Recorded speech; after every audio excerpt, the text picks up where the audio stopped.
Pues aquí estamos de nuevo eh, con nuestras reflexiones sobre la Biblia para este mes de septiembre que termina con San Jerónimo.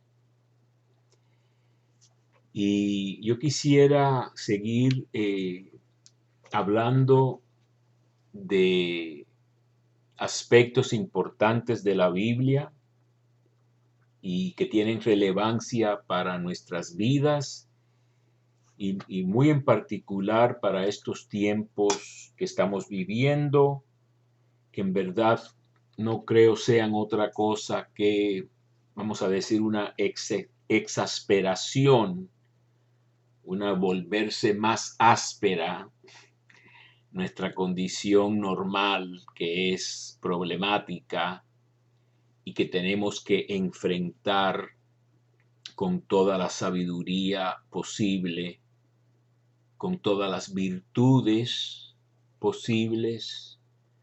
La palabra virtud viene del latín que tiene que ver con vir, hombre, virilidad, y virtud en verdad quiere decir fuerza. Así que las virtudes son hábitos buenos, como los vicios son hábitos malos. Las virtudes son hábitos buenos que nos ayudan a enfrentar las dificultades de la vida, y los hábitos se desarrollan con la práctica, con la costumbre, con el entrenamiento, adiestramiento, la disciplina, el aprendizaje. Y entonces yo, como les he dicho ya varias veces, soy un admirador del pueblo judío, que es el pueblo que Dios se escogió a partir, vamos a decir, del capítulo 12 del Génesis. La tradición judía nos dice y la iglesia nos urge a aprovecharnos de la sabiduría de los judíos durante, vamos a decir, casi 4000 años, en ese documento de la Pontificia Comisión Bíblica del año 2001, que se intitula Las Sagradas Escrituras, o mejor dicho, el pueblo judío y sus sagradas escrituras en la Biblia cristiana. Documento de la Pontificia Comisión Bíblica. El pueblo judío y sus sagradas escrituras. Y en la tradición judía se dice que Dios quiso crear a la humanidad, quiso que todo estuviera en orden, pero ya desde el principio con Adán y Eva se peca, hay una expulsión del jardín, comienza a multiplicarse el mal, el primer nacido Caín asesina a su hermano menor Abel,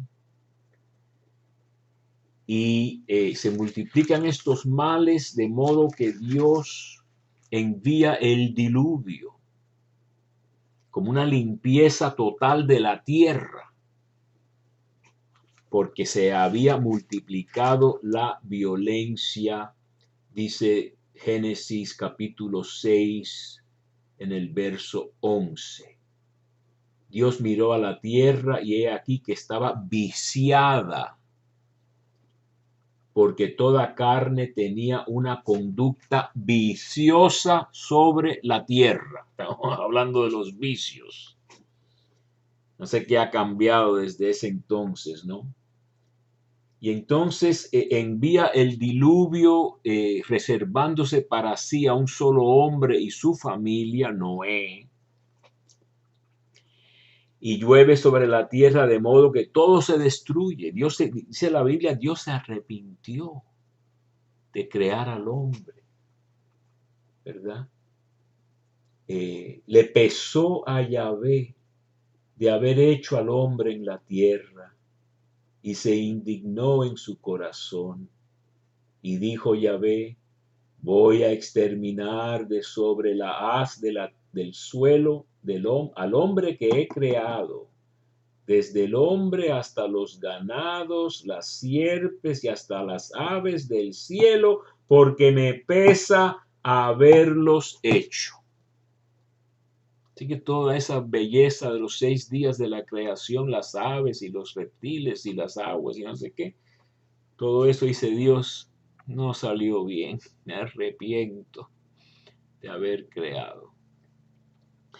Pero ¿qué es lo que pasa después del diluvio? Sale Moisés, cultiva la viña, se emborracha. Moisés no, Noé, y sus hijos lo ven desnudo y tal y cual, y cuando vienes a ver, sigue multiplicándose el mal en la tierra. Así que después de la limpieza del diluvio sigue el mal. Y en el capítulo 11 de Génesis está la famosa Torre de Babel, que es un relato que cuenta cómo la soberbia humana quiso hacer una torre para llegar al cielo. Es casi un paralelo a querer ser como dioses de Adán y Eva. Sigue siendo una tentación de tantas personas. Hay muchas personas que se vuelven dioses en sus mentes. O tienen a unos seguidores que piensan que son dioses, que van a salvarlos. Entonces, el pecado de Adán y Eva se sigue repitiendo. Gente que manda completamente, su palabra es una orden que obedecen, tienen toda clase de dinero y posibilidades de hacer lo que les dé la gana. Y casi no hay nadie que no se corrompa con el dinero. El creador de Facebook, Jeff Zuckerberg, era un estudiante fascinado por las computadoras en Harvard. Y no le importaba el dinero, se vestía mal. Él estaba fascinado con lo que es la cuestión de las redes sociales. Y poco a poco va creando esta cosa que es un fenómeno, Facebook, que hay 1.000 millones de gente o no sé cuántas en la Tierra. Y se vuelve toda una empresa, una compañía multibillonaria. Entonces entra otra dinámica que desvía las cosas. Ya no es tanto las redes sociales, sino cómo acrecentamos números, cómo acrecentamos ganancias, cómo acrecentamos poder, cómo acrecentamos gente que pone anuncios o incluso malvados que se infiltran. Se ha visto, se infiltran en Facebook para mentir y diseminar mentiras que la gente incauta, que son una gran mayoría de la gente, se lo cree. Entonces este hombre ha tenido que comparecer ante el Congreso de Estados Unidos explicando cómo permite que entidades poderosas se metan, se infiltren surrepticiamente sin que se sepa quiénes son, para influir las opiniones de la gente con noticias falsas, las famosas fake news. Quiere decir que la tierra se corrompió. Vamos a regresar al Génesis 11. Entonces, la tradición judía nos dice que con el Génesis 12, el llamado de Abraham, o de Abraham en esa época, comienza otro proyecto de Dios diciendo, quizá se me fue la mano o aspiré a mucho o tomé una mordida demasiado grande, como se dice en algunos idiomas, ¿no? Para masticarla. Mejor me concentro en un solo pueblo, la descendencia de Abraham, para no lidiar con toda la tierra, porque eso no funcionó. Vamos a ver si con un solo pueblo funciona mi proyecto de que existan seres humanos en un planeta armónico, respetado, cultivado, distribuido, la gente trabajando, compartiendo, no haciendo guerras, no robando, no destruyendo, no quemando, no abusando, sino un un paraíso como deberíamos tratar de tener, ¿no? Según el proyecto mismo de Dios. Les hago todas las cosas nuevas, una nueva creación. Cristo es la nueva creación. Yo les he mostrado esa foto tan linda de la nueva creación del crucifijo salvadoreño ¿no? Y entonces Abraham es una historia paradigmática, es un modelo, es un anciano que Dios le pide, o cuando Dios pide es una orden: sal de tu tierra natal, deja tu familia, ve con tu esposa a un lugar que tú no conoces, que no sabes a dónde vas, y te prometo cosas que son difíciles de creer. Te prometo descendencia tan numerosa como las estrellas del cielo y las arenas del mar. Y él no tiene hijos y es un anciano. Se circuncida a los 99 años. Sara es una anciana, tiene 75 años cuando bajan a Egipto. Y entonces comienza de nuevo Dios con Abraham y eventualmente de Abraham sale Isaac y de Isaac sale Jacob, y Jacob es el padre de las 12 tribus, que es el pueblo de Israel, y a Jacob se le cambia el nombre a Israel cuando lucha con ese ángel misterioso en Génesis 32.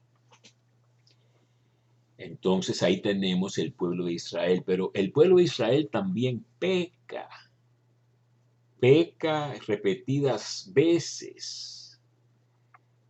Tienen un rey muy bueno, muy grande, llamado David, y Dios le promete a David que de su familia, dinastía, siempre saldrá el rey de Israel, y en la tradición se vuelve el Mesías, que solamente quiere decir el ungido. A los reyes los ungían con aceite, óleo. Samuel va a ungir a David. No sé si recuerdan el relato. Samuel le dice: Dios, ve a ungir al hijo de Jesé.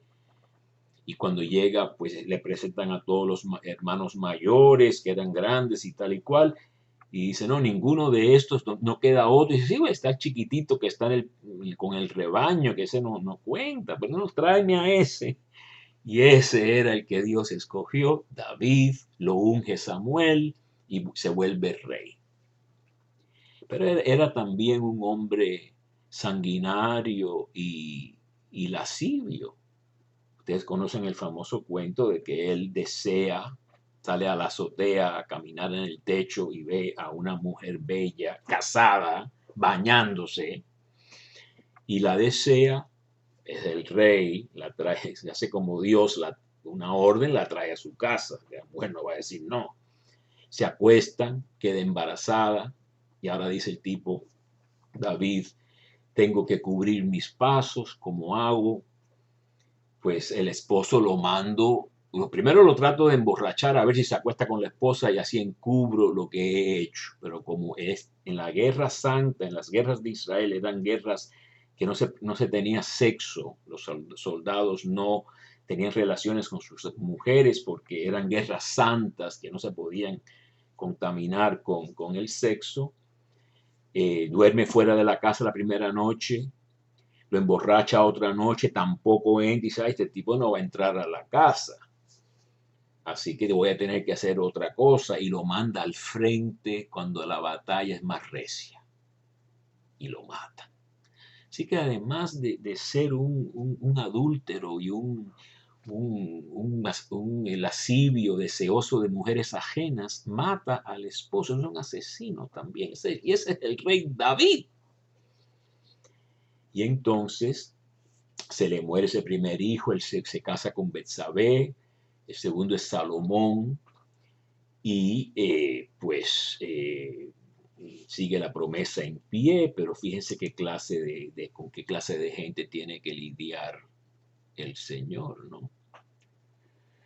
No he podido llegar mucho al Deuteronomio 8 que quería llegar, pero lo que les quiero decir es que Eh, la historia de Israel es una historia muy larga y es un modelo para nosotros, y eso es lo que yo quisiera seguir conversándoles. Yo creo que no fue en balde lo que he dicho, pero estamos yendo poco a poco para entender todas las cosas estas de la Biblia, cómo es una lección para nosotros, una larga historia como modelo de nuestra vida y nuestra historia propia.